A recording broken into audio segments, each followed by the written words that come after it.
बहुत पहले की बात है। एक गांव में एक शिल्पकार रहता था। एक दिन वह मूर्ति बनाने के लिए जंगल में पत्थर ढूंढने गया। वहां उसको एक बहुत ही अच्छा पत्थर मिल गया, जिसको देखकर वह बहुत खुश हुआ और कहा, यह मूर्ति बनाने के लिए बहुत ही सही है। जब वह घर आ रहा था तो उसको एक और पत्थर मिला। उसने उस पत्थर को भी अपने साथ ले लिया। घर जाकर उसने पत्थर को उठाकर अपने औजारों से उस पर कारीगरी करना शुरू कर दिया। औजारों की चोट जब पत्थर पर हुई तो वह पत्थर बोलने लगा कि मुझको छोड़ दो, इससे मुझे बहुत दर्द हो रहा है। अगर तुम मुझ पर चोट करते रहोगे तो मैं बिखर कर अलग हो जाऊंगा। तुम किसी और पत्थर पर मूर्ति बना लो। पत्थर की बात सुनकर शिल्पकार को दया आ गई। उसने पत्थर को छोड़ दिया और दूसरे पत्थर को लेकर मूर्ति बनाने लगा। वह पत्थर कुछ नहीं बोला। कुछ समय में शिल्पकार ने उस पत्थर से बहुत अच्छी भगवान की मूर्ति बना दी। गांव के लोग मूर्ति बनने के बाद उसको लेने आए। उन्होंने सोचा कि हमें नारियल फोड़ने के लिए भी एक और पत्थर की ज़रूरत होगी। उन्होंने वहां रखे पहले पत्थर को भी अपने साथ ले लिया। मूर्ति को ले जाकर उन्होंने मंदिर में सजा दिया और उसके सामने उसी पत्थर को रख दिया।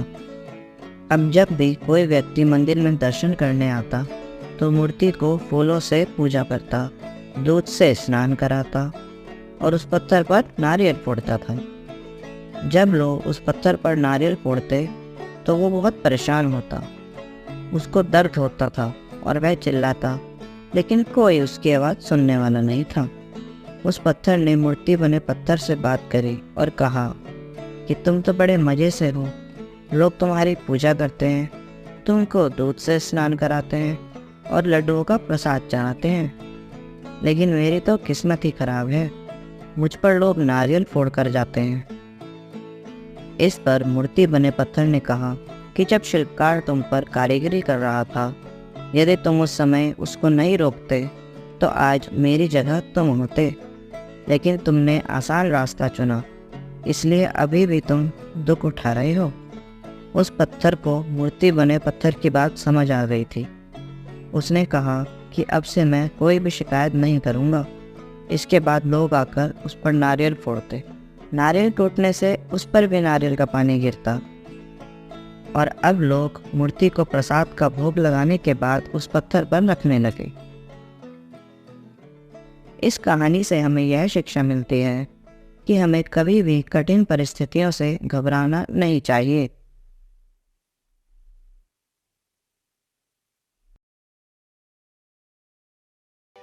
एक गांव में रामू नाम का एक किसान रहता था। वह अपने खेत में काम करके अपना गुजारा चलाता था। एक दिन वह अपने खेत के बीज लेने के लिए शहर गया। दुकान में जब वह बीज ले रहा था तो उसकी नज़र दो घड़ों पर पड़ी। दोनों घड़े देखने में काफ़ी अच्छे लग रहे थे।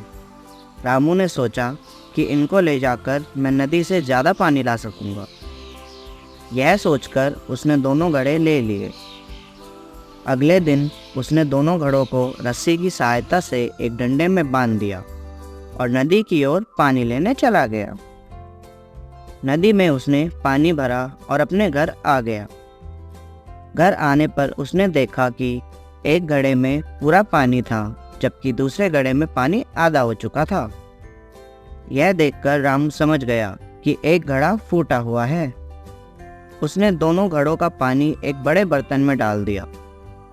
इसके बाद भी वह अगले दिन दोनों घड़ों को लेकर नदी पर गया और आकर उनका पानी एक बड़े बर्तन में डाल दिया। किसान के जाने के बाद फूटा घड़ा सही घड़े से बोलता है कि मैं किसी काम का नहीं हूँ। मैं रोज़ आधा पानी रास्ते में गिरा देता हूँ, फिर भी मालिक मुझे रोज़ नदी पर ले जाते हैं। सही घड़े ने भी बोला, तुम किसी काम के नहीं हो, और उस पर हंसने लगा। अगले दिन जब रामू नदी पर जाने के लिए घड़े को लेने गया तो फूटा घड़ा रामू से बोला, मालिक मैं किसी काम का नहीं हूँ। फिर भी आप मुझे लेकर जाते हो। मैं आपकी मेहनत को खराब कर रहा हूँ, इसलिए मुझे यहीं छोड़ दो। इस पर रामू फूटे घड़े से बोला कि तुम अपने आप को बेकार मत समझो। तुम मेरे साथ चलो और रास्ते में आते समय रास्ते के फूलों को देखना, उससे तुम्हारा मन ठीक हो जाएगा और तुम्हें अच्छा लगेगा। फूटा घड़ा मान गया और रामू दोनों घड़ों को लेकर नदी से पानी लेने चला गया।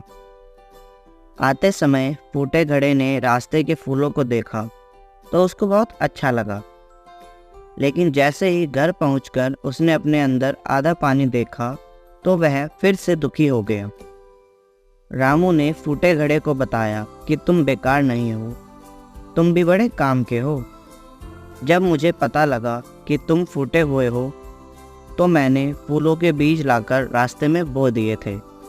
तुमने जो रास्ते में आते समय फूल देखे हैं वह सब तुम्हारे पानी से उगे हुए फूल हैं।